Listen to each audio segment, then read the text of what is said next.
time. And so, well, that's our African combined 11 of the week. We've got a 3-5-2 formation, a lot of entrance into the team.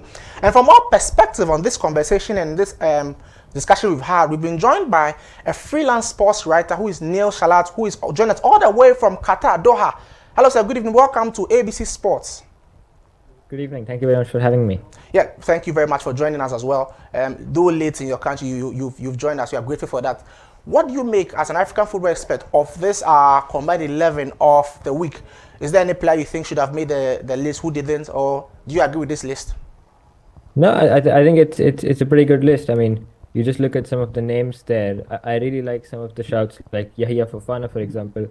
I think he's been the best goalkeeper in France this season, and he's probably underrated because he plays for a lower table team. But I would say Angers are surviving or staying up as things stand almost single-handedly because of him.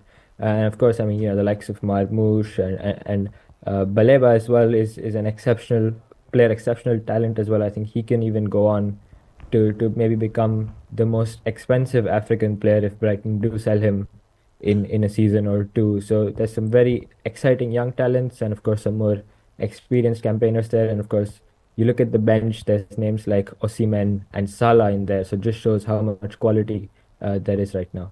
Well, great insight from you, but if you could kindly reset or restructure your Zoom, we seem to be losing you. Yes, please. Yeah, that's fine. Now, what do you make of the future of African football in terms of on the European scene? If you look at this star-studded team and look at our bench, what do you make of Africa's future? No, I mean, like I said, it's clearly very, very bright. You see some of the names there, like I said, so Baliba, for example, I think has all the potential to become the most expensive African player if Brighton do sell him. So the current record is Nicolas Pepe, who went for about 80 million euros to Arsenal.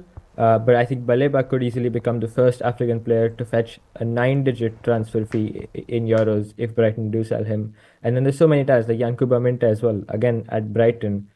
He's such an exciting talent. Omar Marmoush obviously just joined Manchester City, about 25 years old, and he still has a long career ahead of him. So yeah, I think the fact that most of these players in this list are on the younger side, like around 25 or younger, just goes to show how much quality there is, how much talent there is, and so how much potential there is for the future.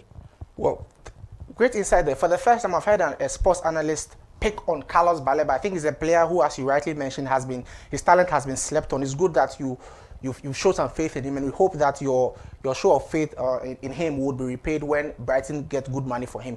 But let's zone in quickly into the UEFA Champions League. Yesterday night, Atlanta were kicked out by Club Brugge, and in a very interesting way, Jean-Pierre Gasperini, the coach of Atalanta, he had some very harsh words for the African Player of the Year, Gasperini-Lookman, who is not on this list. He said he's the worst penalty taker. He went on to say very uncharitable words about him.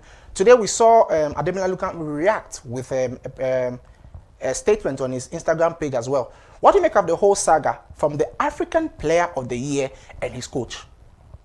Yeah, I mean, I think it's pretty unfortunate to see, and I mean, it was surely a moment of emotion and maybe of disappointment for Gasperini after the match where he said those words. But it's definitely not something you want to see a coach saying about any of their players publicly, but especially, like you said, the African Player of the Year and surely Atalanta's best player as well. I mean, if you look at the team, the way they were playing without Lookman when he was out injured versus the way they're playing with him in, it's just completely worlds apart. Remember, he scored the hat-trick that got them their first ever continental trophy in the Europa League last season. And even in this match, he was the only reason that the second half became competitive because they were 3-0 down in the first half. So, I mean, like I said, to say such a thing about any of your players is bad, but to say it about your star player, your key player, is very questionable. But I mean, from Lookman's perspective, there have always been some rumors from time to time that he might be looking for a move away from Atalanta. And of course, if he does choose to seek an opportunity elsewhere, I'm sure he won't be short of suitors because his talent has been very clear for everyone to see. over the last year or so. Great. Now let's zoom in into today's games. Madrid will take on Manchester City in just a few minutes time, less than an hour. The big news is that Erling Haaland is not in the starting lineup; he's on the bench. But Omar Mamouche has had a lot of faith being placed in him after the hat trick over the weekend. He starts for Manchester City. They are a goal down by and they have a deficit going to the Bernabeu. What do you make of their chances and the place of faith by Guardiola in Omar Mamouche? Yeah, I mean, I think with Holland, of course, he picked up something of an injury on the weekend against Newcastle. Yeah. So my understanding is it's probably because of that he's only fit enough to start on the bench. But yeah, I mean, a huge opportunity for Marmoush.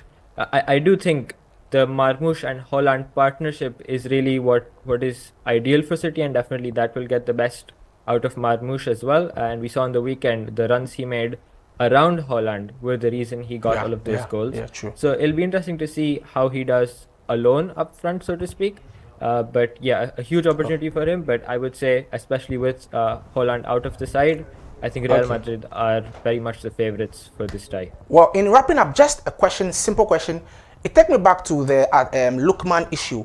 Remember a few years ago when Victor Osimhen was in red hot form for Napoli as well. He had issues with racism with his club. Now we've got Ademola Lookman also in red hot form for Atalanta, and then we've had issues with his coach. Do you see a subtle act of racism from the clubs in Italy as against their star African players? Just quickly, in less than 30 seconds. Well, I mean, it's difficult to say, but as you said, there is history and there is maybe some sort of a theme. So it's definitely disappointing to see. And I mean, hopefully we don't see such more instances in the future. Thank you very much, revered